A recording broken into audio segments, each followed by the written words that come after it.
कितना खूबसूरत। मैं तुम्हारे लिए पानी लेके आता हूँ।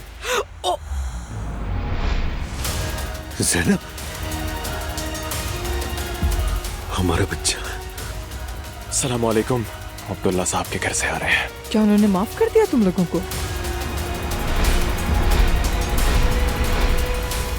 अगर बुरा न माने तो मैं अपने कमरे में चली जाऊं? हाँ जाओ। बस यही एक बदतमीजी रह गई थी, थोड़ी समझदारी दिखाइएगा।